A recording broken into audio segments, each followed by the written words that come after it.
بلایا، اے امام جانتے ہو میں کون ہوں؟ آپ نے کہا نہیں، کون ہے تو؟ کہا کچھ دن پہلے میری ماں کے پاس آئی تھی دعا کروانے کے لیے، میں اسی ماں کی بیٹی ہوں۔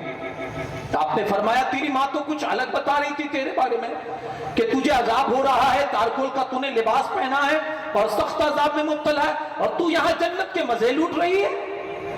یا امام میری ماں نے سچ کہا تھا، میری ماں نے عذاب ہی میں مجھے دیکھا تھا۔ تو کہا پھر معاملہ یہ کیسا ہو گیا کہ تو عذاب سے نکل کر جنت میں کیسے مزے لوٹ رہی ہے؟ عرض کرتی ہے بندہ نواز، مسئلہ یہ ہوا تھا، ایک اللہ والا قبرستان سے گزرا، جس قبرستان میں میں بھی دفن تھی، اس قبرستان سے گزرا، اس نے درود شریف پڑھ کر ہم قبرستان والوں کو اصالِ ثواب کر دیا۔ اللہ پاک نے اس ایک درود کے صدقے اس قبرستان کے 500 قبروں سے عذاب کو اٹھا لیا، ایک درود کے صدقے۔ یارو جنت کی راہ آسان کر دیتی ہے درود، زندگی کے مسائل کا حل ہے درود، ہر درد کی دوا ہے صلی علی محمد، تعویذ ہر بلا ہے صلی علی محمد۔ پورا مجمع جی لگا کر ایک بار پڑھے اللہ رب محمد صلی علیہ وسلم، نحن عباد محمد صلی علیہ وسلم دائما ابدا ابدا۔ آئیے کچھ منقبت کے اشعار، اس کے بعد اپنی گفتگو کو آگے بڑھاؤں۔ شاعر لکھتا ہے کہ ہر سو جہاں میں خوب ہے چرچا حسین کا، ہر سو جہاں میں خوب ہے چرچا حسین کا، کیا سمجھے کوئی کیا ہے رتبہ حسین کا، کیا سمجھے کوئی کیا ہے رتبہ حسین کا۔ دین نبی کو آپ نے سینچا ہے خون سے، دین نبی کو آپ نے سینچا ہے خون سے، اسلام کا یہ باغ ہے صدقہ حسین کا، اسلام کا یہ باغ ہے صدقہ حسین کا۔ نہر فرات سامنے ان کے رہا مگر، نہر فرات سامنے ان کے رہا مگر، پیاسا شہید ہو گیا کنبہ حسین کا، پیاسا شہید ہو گیا کنبہ حسین کا۔ ظالم یزیدی مٹ گئے قہر خدا پڑی، ظالم یزیدی مٹ گئے قہر خدا پڑی، نام و نشان تو خوب ہے زندہ حسین کا، نام و نشان تو خوب ہے زندہ حسین کا۔ ان کے ہی صدقے بگڑے بنتے ہیں کام سب، ان کے ہی صدقے بنتے ہیں بگڑے کام سب، یہ ارشدی بھی خوب ہے منگتا حسین کا، کیا سمجھی کوئی کیا ہے رتبہ حسین کا، ہر سو جہاں میں خوب ہے چرچا حسین کا۔ پورا مجمع ایک بار اور جی لگا کر درود پاک پڑھ دے، اللہ رب محمد صلی اللہ علیہ وسلم، نحن عباد محمد صلی اللہ علیہ وسلم دائما ابدا ابدا۔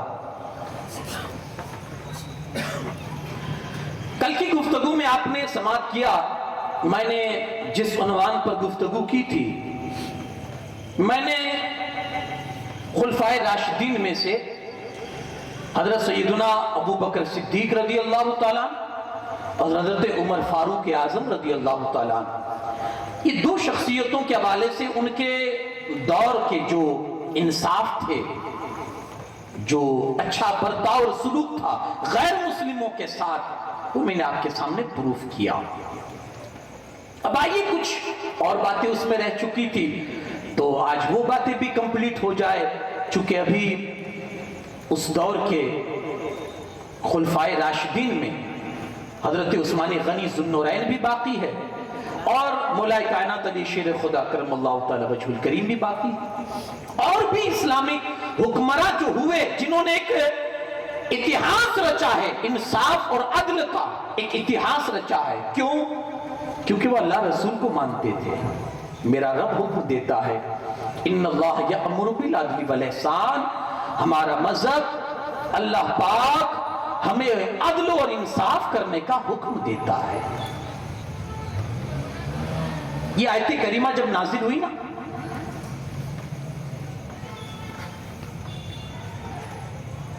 کسی قوم کا ایک سردار جس کا نام تھا اقسم بن سیفی، چرچا سنا اس نے حضور کا تو سوچا کہ چلو ملاقات کے لیے جاؤں، دیکھوں کیا ہے۔ اس کے قوم کے لوگوں نے اس کو مشورہ دیا کہ ڈائریکٹ تم مت جاؤ، تم قوم کے سردار ہو، اگر کچھ تکلیف تمہیں پہنچ گئی تو اس نے اپنے طرف سے کچھ نمائندے تیار کر کے حضور علیہ السلام کی بارگاہ میں بھیجے۔ انہوں نے آ کر سب سے پہلا سوال کیا، من انت وما انت، آپ کون ہیں اور آپ کی حیثیت کیا ہے سماج میں؟ اللہ کے رسول صلی اللہ علیہ وسلم فرماتے ہیں تمہارے پہلے سوال کا جواب میں کون ہوں؟ میں محمد ابن عبداللہ صلی اللہ علیہ وسلم۔ تمہارا دوسرا سوال کہ تمہاری حیثیت کیا ہے سماج میں؟ تو کہا میں اللہ کا بندہ اور اس کا رسول ہوں۔ اس کے بعد حضور علیہ السلام نے یہ آیت کریمہ نازل ہوئی تھی، وہی ان کے سامنے پڑھ کر سنا دی، بسم اللہ الرحمن الرحیم، ان اللہ یأمر بالعدل والاحسان وإیتاء ذی القربى وینہی عن الفحشاء والمنکر والبغی یعظکم لعلکم تذکرون۔ بے شک اللہ تعالی عدل اور احسان کا حکم دیتا ہے، وَيَنْهَا عَنِ الْفَحْشَاءِ وَالْمُنكَرِ وَالْبَغْيِ، برائی گندی باتیں اور جو سماج لیول پر جو گراوٹ کی چیزیں ہیں مذہب اسلام سے روکتا ہے تم کو۔ یہ نصیحت ہے اللہ کی طرف سے، اگر تم سمجھو۔ اللہ کے رسول صلی اللہ علیہ وسلم نے یہ آیت جیسے ہی پڑھی نا، وہ جو نمائندے بن کر آئے تھے وہ ہکے بکے رہ گئے، ٹکٹکی باندھ کر حضور کا چہرہ دیکھنے لگے۔ صبر نہیں ہوا، برداشت نہیں ہوا، تجسس ختم نہیں ہوا۔ عرض کرتے ہیں آپ نے ابھی کیا پڑھا، ذرا پھر سے پڑھ کے سناؤ تو۔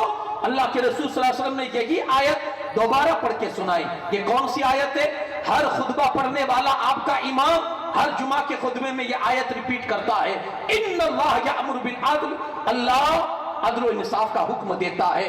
انہوں نے جب دوبارہ سنا تو وہ یہ کہنے پر مجبور ہو گئے کہ ایسی بہترین قوم کہ جس میں برائی مٹانے کی بات ہو، جس میں عدل کو بڑھانے کی بات ہو، جہاں احسان کی تعلیم کی جاتی ہو، جہاں گندگی کو ختم کرنے کی بات کی جاتی ہو، وہ قوم کبھی غلط نہیں ہو سکتی ہے۔ گئے اور جا کر اپنے سردار سے جس کا نام اقسم بن سیفی تھا، اس کو جا کر کہا وہ تو ایسی سی باتیں کرتے ہیں۔ اس نے فوراً تیاری کی کہ چلو اب تو مجھے جانا ہی ہے۔ جو رسول ایسی بات کرتا ہو، جس سماج میں گندگی کو مٹانے کی بات کی جاتی ہو، وہ سماج لڑائی کے لائق نہیں ہے، وہ سماج کو تو سر پہ بٹھانے کے قابل ہے۔ میں جاؤں گا اور ان کی تعلیم کو سنوں گا اور ان کی تعلیمات کو ایکسپٹ کر کے پھر اس تعلیمات کو آگے بڑھانے کی کوشش کروں گا۔ نکلا ضرور تھا لیکن راستے میں اس کو موت آ گئی۔ مرتے مرتے اس نے اپنے ساتھیوں سے کہا تھا دیکھو اس بندے سے ملنا ضرور اور وہ جو کہے ان کی بات کو مان کر ان کے دامن سے وابستہ ہو جانا۔ یہ وہی آیت تھی، ان اللہ یأمر بالعدل، اللہ عدل کا حکم دیتا ہے۔ عدل کسے کہتے ہیں؟ عدل حضرت محمد بن کعب قرظی کہتے ہیں کہ ایک مرتبہ عمر بن عبدالعزیز نے مجھ سے پوچھ لیا عدل کی حقیقت بتاؤ، عدل کس کو کہتے ہیں؟ چلو آج میں آپ کو بتا دوں عدل کسے کہتے ہیں۔ کہا حضور بڑا اچھا سوال آپ نے کیا، اب سنیے عدل کس کو کہتے ہیں۔ کہا حضور آپ اپنے چھوٹوں کے سامنے ایک باپ کی حیثیت اور ایک باپ جیسے بن جاؤ۔ باپ کی شفقت بیٹوں پر کیا ہوتی ہے؟ کہا ایک اگر آپ سے کوئی چھوٹے ہیں تو آپ ان کے سامنے باپ بن جاؤ، اور بڑے ہو آپ سے بڑے ہو تو ان کے سامنے بیٹے بن جاؤ۔ یہ عدل ہے۔ آپ چھوٹے ہیں انہیں باپ سمجھو، آپ بڑے ہیں وہ چھوٹے انہیں بیٹے کا درجہ دو، اور اگر عمر برابر ہو تو پھر ان لوگوں کو بھائی کا درجہ دو۔ اور اپنی عورتوں کو، اپنے سماج کی عورتوں کو عزت اور احترام کی نظروں سے دیکھو، ان کے ساتھ اچھا برتاؤ اور سلوک کرو۔ اور جب کوئی مجرم آپ کے پاس کٹ گھرے میں کھڑا ہو جائے تو اس کے جرم کی سزا جو بنتی ہے اس سزا کو اس کے بدن کے اعتبار سے دو۔ اگر اس میں آپ کے غصے کا دخل ہو گیا کہ اس میں اگر ایک کوڑا بھی آپ نے اپنے غصے کی وجہ سے مار دیا تو آپ حد سے بڑھنے والے ہو جاؤ گے، اور اللہ پاک کو حد سے بڑھنے والے پسند نہیں ہے۔ کہا حضور یہی عدل اور انصاف ہے، یہی عدل ہے۔ ہم بھی اپنے سماج میں عدل دکھا سکتے ہیں۔